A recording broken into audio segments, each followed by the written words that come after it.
Hey guys, ఈరోజు మనం నల్లమల్ల అడవుల్లో ఉన్న శ్రీ నెమలిగుండ్ల రంగనాయక స్వామి దేవస్థానాన్ని దర్శించుకోవడానికి వచ్చాము. ఎక్కడా లేటువంటి విధంగా ఈ పుణ్యక్షేత్రానికి తేనెటీగలు కాపలాగా ఉంటాయి. ఒకవేళ మీరు గనక నిష్ట తప్పినట్టయితే ఆ తేనెటీగల దాడికి బలి అవ్వడం తప్పదు. అదేవిధంగా మయూర మహర్షి స్వయంగా తన ముక్కుతో తవ్విన నీటి గుండాన్ని ఇక్కడ మనం చూడవచ్చు. ఇలాంటి ఎన్నో విషయాలు ఈ వీడియోలో తెలుసుకుందాం. ఈ వీడియో గనక మీకు నచ్చినట్లయితే ఒక లైక్ చేయండి. అలాగే ఈ వీడియో మీకు ఎలా అనిపించిందో కూడా ఒకసారి కమెంట్ చేయండి. ఇక లేట్ చేయకుండా వీడియోలోకి వెళ్ళిపోదాం.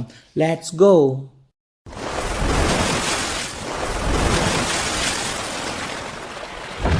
నెమలిగుండ్ల రంగనాయక స్వామి దేవస్థానం వచ్చి ప్రకాశం జిల్లా గిద్దలూరు రాచర్ల మండలం జేపీ చెరువుకు 8 కిలోమీటర్ల దూరంలో ఉంటుంది. ఈ టెంపుల్ వచ్చి కేవలం శనివారం మాత్రమే ఓపెన్లో ఉంటుంది. అండ్ అలాగే ఈ టెంపుల్ని రీచ్ అవ్వడానికి ప్రతి శనివారం గిద్దలూరు నుండి బస్సెస్ అవైలబుల్గా ఉంటాయి. అలాగే ఈ టెంపుల్ యొక్క టైమింగ్స్ వచ్చి మార్నింగ్ 6 నుండి ఈవినింగ్ 6 వరకు ఈ టెంపుల్ ఓపెన్లో ఉంటుంది. ఒకవేళ మీరు కనుక ఈ టెంపుల్ని విజిట్ చేయాలనుకుంటే ఈ టైమింగ్లోనే అలాగే శనివారం మాత్రమే ఈ టెంపుల్ని విజిట్ చేయండి. ఇక్కడ మీరు చూస్తున్న వాగు వచ్చి నల్లమల్ల అడవుల్లో ఉన్న గుండ్ల బ్రహ్మేశ్వరం దగ్గర ఏర్పడిన గుండ్లకమ్మ వాగు. ఈ గుండ్లకమ్మ వాగు ఆ రంగనాయక స్వామి పాదాలను తాక్కుంటూ ఈ పుణ్యక్షేత్రం గుండా ప్రవహిస్తూ ఉంటుంది. ఇక్కడ మనం చూస్తున్న ప్రదేశం వచ్చి లచ్చమ్మపేట అని పిలుస్తారు. ఇక్కడ మనకి ఆ రంగనాయక స్వామి భార్య ఒక చిన్న గుహలో కొలువై ఉంటుంది. ఎవరైతే ఈ దేవాలయాన్ని దర్శించుకోవాలనుకుంటారో మొట్టమొదటగా ఆ అమ్మవారిని దర్శించుకొని ఆ తర్వాతనే ఆ రంగనాయక స్వామి దర్శనానికి వెళ్ళవలసి ఉంటుంది. ఇక్కడ మనకు ఒక చిన్న గుహ ఉంటుంది. ఆ గుహ దాదాపు మహానంది వరకు మనకి దారి ఉంటుందని చెప్పి ఇక్కడ ఉండే పెద్దలు అలాగే ఇక్కడ చరిత్ర చెబుతుంది.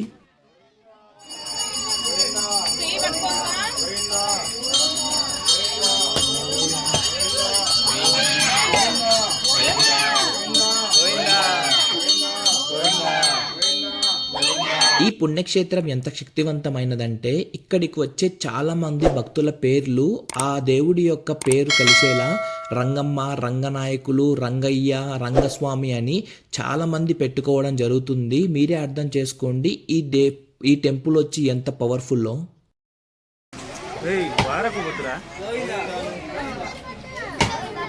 లచ్చమ్మపేట నుండి ఇలా ఈ దట్టమైన అడవిలో 1 కిలోమీటర్ వెళ్తే మనం మెయిన్ టెంపుల్ దగ్గరికి వెళ్ళవచ్చు. ఇప్పుడు మనం దేవాలయం యొక్క చరిత్ర గురించి తెలుసుకుందాం. ఈ చరిత్ర తెలియాలంటే మనం 2 కథల గురించి తెలుసుకోవాల్సి ఉంటుంది. ఒక కథ వచ్చి మయూర మహర్షి గురించి, రెండవ కథ వచ్చి రంగాదేవి గురించి. మొట్టమొదటగా మనం మయూర మహర్షి గురించి తెలుసుకుందాం. పూర్వం ఈ ప్రదేశంలో మయూర మహర్షి వచ్చి ఒక షెడ్డు వేసుకొని ఆ మహావిష్ణువు దర్శనం కోసం ఒక ఘోర తపస్సు మొదలెడతాడు. ఆ తపస్సు చేస్తుండగా ఆయనకి నీరు దప్పికవ్వడంతో ఆయన ఈ ప్రదేశంలో ఒక గుండం తవ్వడం జరుగుతుంది. పొద్దున్న లేచి చూస్తే ఆ గుండం నుండా నీరు ఉంటుంది. ఇప్పుడు మనం రంగాదేవి యొక్క చరిత్ర గురించి తెలుసుకుందాం. పూర్వం ఈ నల్లమల్ల అడవుల్లో చెంచు జాతి ఉండేది. ఆ చెంచు జాతికి సంబంధించిన బయ్యన్న బయ్యక్క దంపతుల కుమార్తె ఈ రంగాదేవి. ఈ రంగాదేవి పెళ్లి వయసుకు రావడంతో వాళ్ళ పేరెంట్స్ ఎప్పుడు పెళ్లి చేసుకుంటావు, ఎవరిని పెళ్లి చేసుకుంటావు అని అడగ్గా ఈమె వచ్చి నేను ఆ మహావిష్ణువుని అయితేనే పెళ్లి చేసుకుంటాను, నేను ఎవరిని పెళ్లి చేసుకోనని కరాఖండిగా చెప్పడం జరుగుతుంది. ఆ పేరెంట్స్ వచ్చేసి ఈ విషయాన్ని ఆ ఊరు పెద్దల దగ్గరికి తీసుకెళ్లడంతో ఆ పెద్దలకు కూడా ఇదే విషయం చెప్తుంది. అలా చెప్పిన తర్వాత ఆమెని ఆ ఊరు నుండి వెలివేయడం జరుగుతుంది. అలా వెలివేసిన ఆ రంగాదేవి ఇక్కడ ఉండే మయూర మహర్షి దగ్గరికి వచ్చి ఇదే విషయం చెప్పడం జరుగుతుంది. అలా చెప్పిన తర్వాత మయూర మహర్షి వచ్చి నాలాగనే నువ్వు కూడా ఘోర తపస్సు చెయ్యి, మనకి ఆ మహావిష్ణువు దర్శనం ఇస్తాడు, అప్పుడు నీ కోరికను ఆయన ముందు పెట్టు అని చెప్పి వీళ్ళు ఘోరమైన తపస్సు మొదలెట్టడం జరుగుతుంది. అలా కొన్ని రోజుల తర్వాత ఆ మహావిష్ణువు వీళ్ళిద్దరికి దర్శనమిస్తాడు. మొట్టమొదటగా రంగాదేవిని నీ కోరిక ఏంటి అని కోరుకోమని అడగ్గా ఆ రంగాదేవి వచ్చి నన్ను నీ భార్యగా చేసుకోమని చెప్పి అడుగుతుంది. దానికి ఆ మహావిష్ణువు అంగీకరిస్తాడు. ఆ తరువాత మయూర మహర్షిని అడగ్గా ఆయన నువ్వు ఈ క్షేత్రంలో కొలువై మా అందరికీ పూజలు అందుకునేలా ఇక్కడ స్వయంభుగా వెలువు అని చెప్పి అడుగుతాడు. అప్పుడు ఆ మహావిష్ణువు ఇక్కడ రంగనాయక స్వామిగా వెలవడం జరుగుతుంది. నెమలి ముఖం కలిగిన మయూర మహర్షి త్రవ్విన గుండానికి నెమలిగుండమని, అలాగే ఆయన కోరిక మేరకు ఈ ప్రదేశంలో స్వయంభై పూజించబడిన కారణంగా ఈ ప్రదేశానికి నెమలిగుండ్ల రంగనాయక స్వామి అనే పేరు రావడం జరిగింది. మీరు ఇక్కడ చూస్తున్న మెట్ల గుండానే మనము మెయిన్ టెంపుల్కి వెళ్ళవలసి ఉంటుంది. దాదాపు మనకి 400 నుండి 500 మెట్లు ఉంటాయి. ఈ స్టెప్స్ ద్వారానే మనము పైకి వెళ్ళవలసి ఉంటుంది.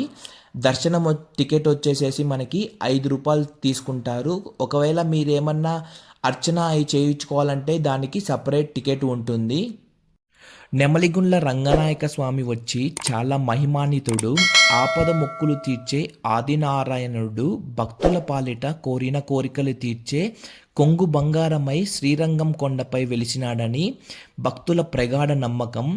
పచ్చని చెట్లతో పరవళ్ళు తొక్కే గుండ్లకమ్మ అందాన్ని ఆస్వాదించాలన్నా, శ్రీరంగాన్ని సేవించాలన్నా ఈ శ్రీరంగ క్షేత్రాన్ని దర్శించండి.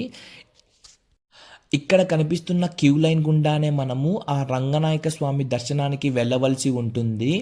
ఎస్పెషల్లీ శనివారం మధ్యాహ్నం 12 అలాగే 1 గంట టైం వరకు భక్తుల రద్దీ చాలా ఎక్కువగా ఉంటుంది.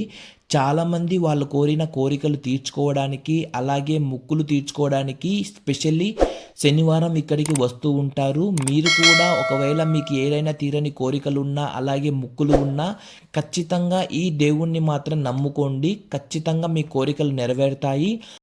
అండ్ మోస్ట్ ఇంపార్టెంట్, ఎవరైతే ఈ టెంపుల్ని దర్శనం చేసుకోవాలనుకుంటున్నారో వాళ్ళు ఖచ్చితంగా నిష్టను పాటించి ఈ దేవాలయానికి రావాల్సి ఉంటుంది. ఎందుకంటే ఎవరైతే నిష్ట లేకుండా ఈ దేవాలయానికి రావాలనుకుంటారో ఇక్కడికి వచ్చిన తర్వాత తేనెటీగలు వాళ్ళని మాత్రం ఖచ్చితంగా దాడి చేయడం జరుగుతుంది. ఇలాంటి సంఘటనలు ఇక్కడ చాలా జరిగాయి.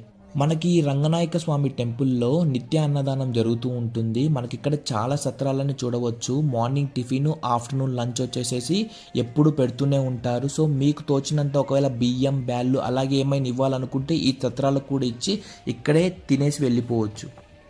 ఈ వీడియో మీకు నచ్చిందని అనుకుంటున్నాను. మీకు నచ్చినట్టయితే ఒక లైక్ చేయండి. నెక్స్ట్ వీడియో కలుద్దాం. Until then bye.